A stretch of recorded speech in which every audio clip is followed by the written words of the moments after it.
So I'm here with Vincente Diaz, virus analyst of Kaspersky Labs, and he will tell us something about mobile threats for your mobile phone, for your smartphone, and for your tablets. Here we go.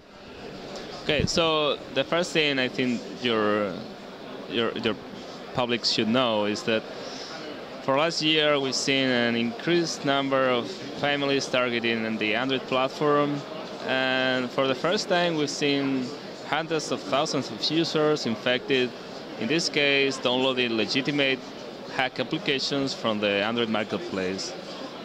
It was like the best, the first time that this happened, infecting so many users, and all these applications were in the legitimate marketplace, so the user had no chance of knowing that they were malicious at all, and it was too late. In this case, I think it makes quite clear that you need some layer of additional security for avoiding this kind of infections. So it's pretty important to be on the safe side just before going online with smartphones or something like that, because even before I just think about it could be infected with some malware or something like that. Well, it's not that bad as it was on PCs, but the thing is that more and more people is switching from the old PC to the new super cool mobile or tablet or wherever. So for the bad guys, it's quite common sense to switch to this new platform. In this case, Android is the chosen platform for different reasons, but the main one is an economic reason for the bad guys.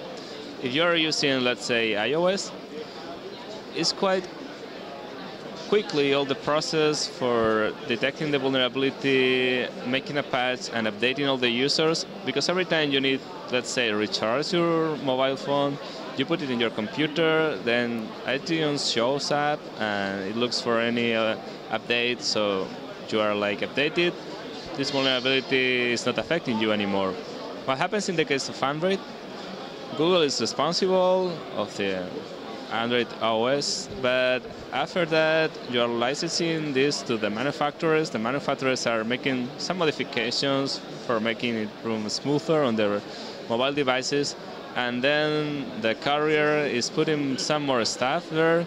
So at the end of the day, who is responsible of your security?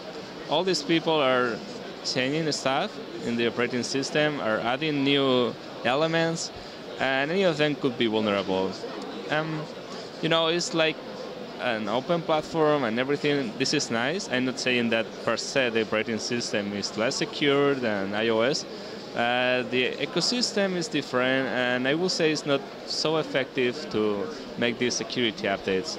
So if you are developing malware for this platform, you have like 3, 4, 5 different exploits available now that will be still effective for millions of users. So you can pick up any application. It's quite easy to modify an Android application to put the exploit inside, change a few things, and put it in the marketplace.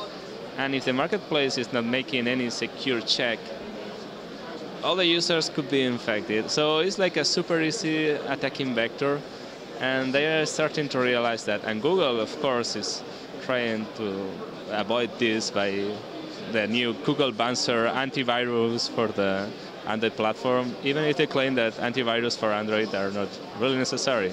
So it's quite funny to see how they say it's not necessary, but at the same time we are putting this antivirus on the marketplace. So Android is the most targeted platform, of course. Yeah, it is by far, and as I said, it's for several reasons, but biggest market share, easiest to attack, a lot of exploits available, easy to distribute the malware, so it's all advantages for the attacker. But you know how technology is, and this could change at any given time. It's not like saying Android is bad or something like that. I like Android, but at this moment it's the most targeted platform for these reasons. This could change in the future. Okay. And what is Kaspersky Labs actually offering the users to protect themselves? We are offering the users the mobile security suite. It's for smartphones and for tablets as well. In this case, it's working for Android and also for Symbian. It's working for Windows Mobile. It's working for all the major operating systems, but for iOS. Unfortunately, Apple is not really happy of us making this kind of software, and they are not giving us the what we need to create an antivirus for the platform. So apart from the typical antivirus, we are trying to put more value on the product for our users, and we are including some anti-thief features, like you can remotely wipe your device, all the data, in case that it's stolen or whatever. You can locate it through GPS. You can even take a picture of how someone is taking the device, so you can identify if it's your best friend who is stealing your device or whatever. I believe that it's quite interesting, this mixture of security protection, physical security protection for such devices, plus the antivirus protection. I've seen you can also block calls or caller ID specific numbers if you use Kaspersky Mobile Security, right? Yeah, that's true. It's a pretty cool feature, I think. Yeah, I mean, apart from the typical fraud technological advance, we've seen many other fraud attempts using your mobile device as the open door to your trust, let's say. Because usually when you're using your PC, you're expecting the worst. You're like, okay, this could be malicious, this link, I won't open this link. We have learned that from the past. But if you get any call from in your mobile, any SMS, any WhatsApp message, yeah, that's cool, it's perfectly safe, let's go for it. So, of course, this fraud could be more technologically advanced, or could be, as we said at the beginning, with the SMS for installing malicious applications, for trying to scam you, or any given call.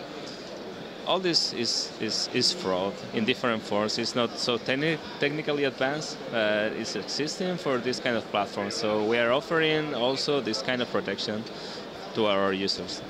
Okay, and one last sentence. What you advise smartphone users to be most aware of when they are using their phones? My advice to all of them is, do not trust your mobile device better than UPC. So just do the same security checks, use the same security protections that you will do for your PC. I think it's the proper mindset for a user, and it really helps when you are like thinking about, should I do that or not?